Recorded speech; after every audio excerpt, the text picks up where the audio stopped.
प्रधानमंत्री मोदी की कूटनीति ऐसी है कि वो दो विरोधी देशों को भी एक साथ एक मंच पर लेकर आ जाते हैं। और इसका सबसे बड़ा सबूत ये है कि इससे पहले फरवरी 2018 में प्रधानमंत्री मोदी को फिलिस्तीन ने भी अपना सर्वोच्च सम्मान दिया था, जिसका नाम है grand collar of the state of Palestine. और किसी विदेशी राष्ट्राध्यक्ष को दिया जाने वाला यह फिलिस्तीन का सबसे बड़ा सम्मान है, सर्वोच्च सम्मान है।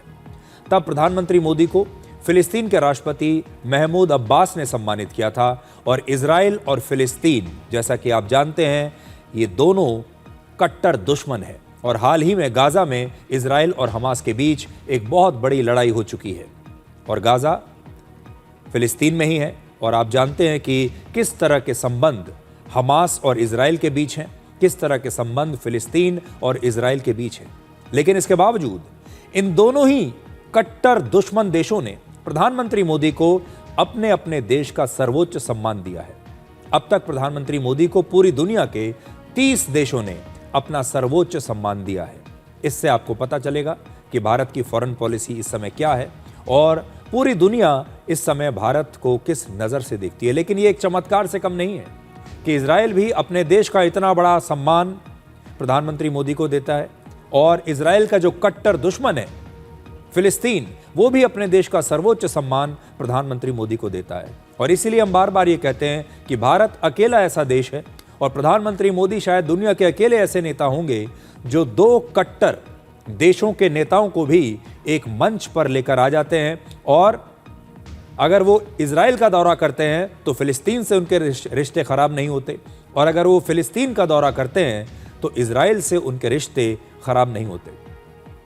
और अगर आप इजराइल की भी बात करें तो प्रधानमंत्री मोदी इजराइल भी जाते हैं, वो सऊदी भी जाते हैं, वो यूएई भी जाते हैं और वो ईरान में भी अच्छे संबंध रखते हैं, जबकि ये सारे देश आपस में एक दूसरे को पसंद नहीं करते। इजराइल और ईरान तो बिल्कुल अलग अलग खेमों में हैं, लेकिन भारत के संबंध इजराइल से भी हैं और ईरान से भी हैं।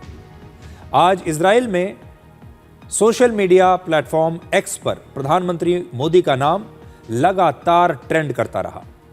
इससे पता चलता है कि इजराइल के लोगों में भी प्रधानमंत्री मोदी के इस दौरे को लेकर और उन्हें लेकर काफी दिलचस्पी है।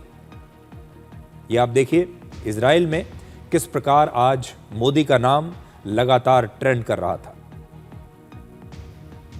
अब आप प्रधानमंत्री मोदी के इजराइल दौरे की सबसे दिलचस्प तस्वीर देखिए।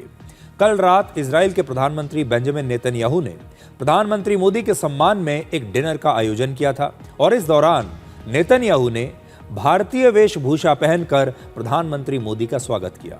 उन्होंने ठीक उसी तरह की हाफ जैकेट पहनी थी जैसी प्रधानमंत्री मोदी पहनते हैं। और जब दो देशों के प्रधानमंत्री इतने पक्के दोस्त बन जाते हैं तो वो एक दूसरे की भाषा में एक दूसरे का अभिनंदन करते हैं, एक दूसरे के जैसे कपड़े भी पहनते हैं, और ये सब अपने दोस्त के सम्मान में किया जाता है।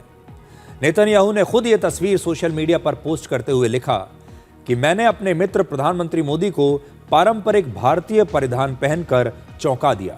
ये देखिए उनका पोस्ट, और उन्होंने हिंदी में ये पोस्ट किया है। खास बात ये है, और प्रधानमंत्री मोदी ने भी इस पर जवाब दिया कि बहुत ही शानदार, भारतीय परिधान के प्रति आपका ये लगाव हमारे देश की समृद्ध संस्कृति और परंपराओं के प्रति आपके सम्मान को दर्शाता है। तो ये दोस्ती की जुगलबंदी जो है, ये आप देखिए, दोनों एक दूसरे की भाषा में सोशल मीडिया पर पोस्ट लिखते हैं। नेतन्याहू प्रधानमंत्री मोदी के जैसी जैकेट पहनकर उनका स्वागत करते हैं। दोनों एक दूसरे की भाषाओं में एक दूसरे के लोगों को संबोधित करते हैं।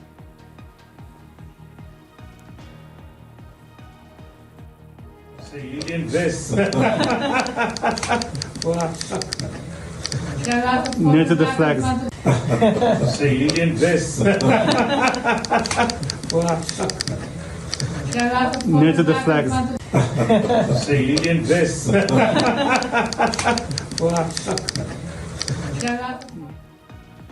आज इजराइल के प्रधानमंत्री बेंजामिन नेतन्याहू ने एक बड़ी दिलचस्प बात बताई, एक बड़ा दिलचस्प किस्सा बताया। उन्होंने कहा कि वो अपनी पत्नी सारा नेतन्याहू से पहली बार इजराइल में एक भारतीय रेस्टोरेंट में ही मिले थे। यानी भारत उनकी पर्सनल लाइफ का भी एक बड़ा महत्वपूर्ण हिस्सा रहा है। That I owe India I don't know if I told you this, Narendra, but I owe India a great personal debt. You see, when I met Sarah for the first time, I think our first or second date was in an Indian restaurant in Tel Aviv. It was Rina Pashkarna. And I have to tell you, there is no question. First of all, the food was unbelievable. And Sarah was introduced to it for the first time, so it was a great first date, not only with the food, the date was excellent too. तो Benjamin Netanyahu और सारा Netanyahu की जो love story है उसकी शुरुआत भी भारतीय रेस्टोरेंट में भारत के खाने के साथ ही हुई थी। इजराइल में एक बार फिर प्रधानमंत्री मोदी की कार डिप्लोमेसी दिखाई दी। इजराइल की संसद को संबोधित करने के बाद दोनों प्रधानमंत्रियों ने एक ही कार में यात्रा की और ये रही उसकी तस्वीर।